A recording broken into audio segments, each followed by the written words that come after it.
This is an exclusive excerpt from the Stuff File program with Peter Anthony Holder. Actor Lyle Waggoner, who is probably best known for his 8 years on The Carol Burnett Show, followed by his regular role as Major Steve Trevor on Wonder Woman, has died at the age of 84.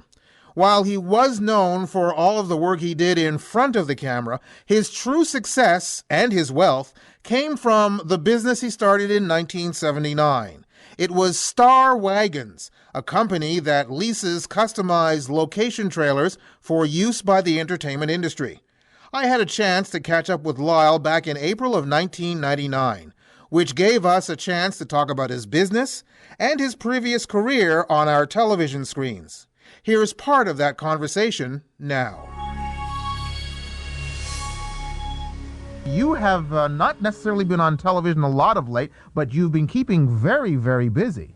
Been very busy in a peripheral effort. I'm still in the entertainment field, but behind the camera. We have a company called Star Wagons, and we build and supply the industry with all of the dressing trailers, makeup trailers, and wardrobe trailers that they use on location. Now, you've turned this into, it's quite a business for yourself, but if I'm not mistaken, I understand this initially started as a tax shelter? Yes, actually. When I was doing the show... So you can say that the IRS isn't listening to this show. We're in Canada, so you don't have to worry about that. No. When I was doing the show Wonder Woman, you remember that? Did you get that in Canada? Oh, yes. I was doing the show with Linda Carter. If you saw the show, you'd probably know what she looks like. Oh, yeah. And I went to work the first few days, and our dressing rooms were right next to each other. I discovered there's a little hole in the wall there. You could see right through it. Mm-hmm. And I suppose I should have patched it up right away, but I figured, what the heck, let her look if she wants to. So a few weeks later, they decided they were going to do a lot of location shots, and so they got us both motorhomes. And I was very impressed because it had to be $35,000 or $40,000 worth of equipment. And I said, the company buy this for me to use? They said, no, we rent it from some individual in the valley. And I said, well, if I had one, would you rent it from me? They said, well, of course. Your contract says you get a motorhome, and say where we have to get it. So I went out and ordered one, and when it came in, we sent this other fellows back, and they rented that coach from me for the 3 years that I was on that show. And during that time, I discovered there was no company, no organization that had a fleet of this equipment available to the studios. Whenever they needed one or two or three, they had to go out to one or two or three people. So I told them that if they wanted new motorhomes, to call me, I would go out and buy them for them and supply them with brand new ones. It wasn't that I was wealthy. It was just that in those days, we had what they called an investment tax credit here in the United States, where if you had a business and you bought equipment for that business, you would get a 10% investment tax credit right off of your income tax. So I figured if I bought enough of these motorhomes, I would pay no taxes. And that's pretty much what happened. But eventually, in 1986, our government, in all of its wisdom, decided that this was not a good deal and canceled the whole thing. But by that time, I was pretty well established, and we could continue on and grow the business as we have for 20 years now. It seems ironic that you start a business with something that basically is a necessity in the Hollywood community, but no one else thought of doing that. It is ironic. I never could figure it out to this day why somebody, certainly in the transportation department, wouldn't put together a fleet of motorhomes or trailers or vehicles of some kind and make them available for rent. But they didn't, and I saw that void and was lucky enough to go ahead and follow it through. Now we have a fleet of about 300 of these trailers, and we have a little plant in Sylmar, California, where we build them as fast as we can, which isn't that fast. It's about 30 or 40 a year, because they're very complicated, very sophisticated.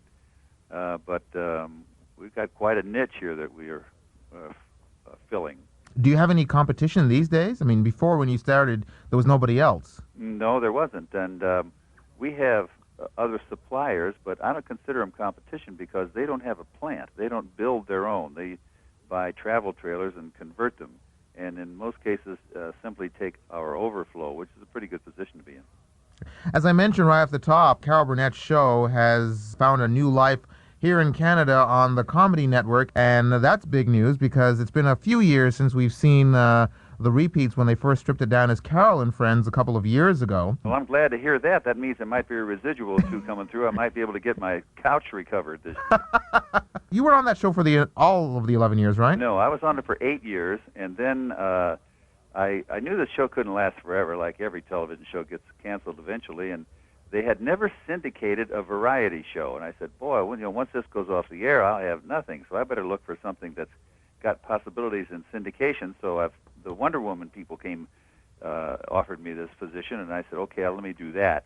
Well, as it turned out, the Burnett Show was one of the most successful syndicated shows in the history of television, to show you what my foresight is like. Burnett Show was the most fun of all. Mm-hmm. The rehearsals were absolutely hysterical, and if they could have videoed those and shown them on HBO, that would have been a successful show too, but he couldn't show it on a family channel. Now, what was it like after 8 years on a successful show when you suddenly walked into the offices and said, hey, folks, it's been wonderful, but I'm leaving? It wasn't fun, but I thought at the time that it was a practical move to make. And Harvey did the same thing a couple of years later. They made a few changes during the final years of the Burnett Show. It worked out well for me because if I hadn't have left the show, I wouldn't have discovered this business, and this business is really, really what I wanted. So fate works in strange ways. How did fate find you in the first place to be on the Carol Burnett Show? I was under contract out at 20th Century Fox in what they called their New Talent Group, and there were a bunch of young actors and actresses that the studios felt had some potential, and they would pay them to come and go to their classes at the studio lot. And whenever possible, they would put them in small parts in features or television so that they could get some practical experience. By the way, in that class, we had Christina Ferrari. Do you know who that is? Yes. Okay, with James Brolin was in that class. Mm-hmm. Tom Selleck, Sam Elliott. So there were some pretty good people that came out of that Fox class. Anyway, I was there for about a year, and my agent called me and said that CBS was interviewing actors to play the part of the announcer on, at that time, the new Carol Burnett Show, and I should go in and interview for it. So I did, and when I went over to the CBS buildings and went up the elevator as I was directed, I was met at the elevator by Joe Hamilton's secretary. He was Carol's husband and also the producer of the show. Was that Charlene Beatty? Charlene, how do you know her? I do my homework. Well, you do indeed. Anyway, Charlene ushered me through the offices, past the other secretaries, and into Joe's office, where I interviewed for a few minutes and apparently made a good, favorable impression, and then left back through the offices, down the elevator, and on home. I found out later that once I left, the Joe and Arnie Rosen, the head writer, would come out into the office and say, well, girls, what'd you think of that guy? And they were the ones who gave us the thumbs up or thumbs down, and apparently they liked me. And I came back for another interview with Carol, and we hit it off, and I got the job. So basically, if you were missing teeth and had a hump, you wouldn't have a chance. Yes, exactly. No, they were looking for a guy to play the announcer for Carol to bounce jokes off of, the handsome announcer who can't speak very well, as you know. And she built quite an image for me over those years. In fact, even today I get recognized. I would say I sign maybe 10 or 12 autographs a day. Nobody ever asked for them. I just like to keep in practice, you know what I mean? Now, after the Burnett Show, as you mentioned, you went to Wonder Woman, and you found this business. Mm-hmm. Do you still step out in front of the cameras? Very rarely. I've pretty much lost interest in that. I don't enjoy the interviews, but I try and get a show or two a year, an episodic show, so that I can earn enough money to keep my medical insurance active. And when I am on the set, it really is a lot of fun. It's a lot of fun being in camera, but I also am reminded about all the time that you have to spend in the dressing room and waiting around and the long, long hours, and it really is boring. But when you're on the set and you're doing the acting, that's a kick. As a young actor who was working on such a variety show, one of the things that made a variety show great was not just the sketches, not just the songs, but you also had guest stars. Yes. What was that like for you, being in the business, meeting some of the guest stars who happened to be on that show? I remember the episode when Lana Turner was on. I just thought that was so neat. Oh, I'll tell you, Peter, it was amazing when I look back and think of the people that I had an opportunity to rub shoulders with, and anything else too. But yeah, I remember Lana Turner on there, but I did sketches with Bob Hope and Bing Crosby and some legends in the industry. I think, who was it? Steve, let's see, Steve and Edie Gourmet, Steve Lawrence. He was one of the best sketch actors we ever had on there. In fact, Tim Conway came on as a sketch actor, and he was so good they signed him. Steve, of course, had another gig, and they probably would have signed him too, but he was terrific. Do you ever get in contact with the old gang? Not very often, but when we do, it's always a pleasant experience. We had just a great time on the show. I'll see Carol and Vicki and Tim from time to time at the industry events and charity events, but it's certainly not as often as I'd like. Every once in a while, you see things on television. They always have these quote-unquote reunion shows. Yes, we did one. Mm-hmm. Did you know that? Which year did you do one? We did it about 3 years ago. It was the 25th anniversary reunion, and we got the whole gang back together. I hadn't seen some of these people, like the stagehands and some of the cameramen, for 15, 18, maybe 20 years. And when you go back for the reunion and you see these people, it's a little bit of a shock because you see a lot of gray hairs and potbellies and wrinkles and so on. But their voices hadn't changed, and their sense of humor hadn't changed. And after you're with them for maybe 15, 20 minutes, it's like we'd been off for a couple of weeks and coming back to do another show. Now, when you did that, did you kind of miss it? Like when it was all over, did you think, maybe we could do this again? No.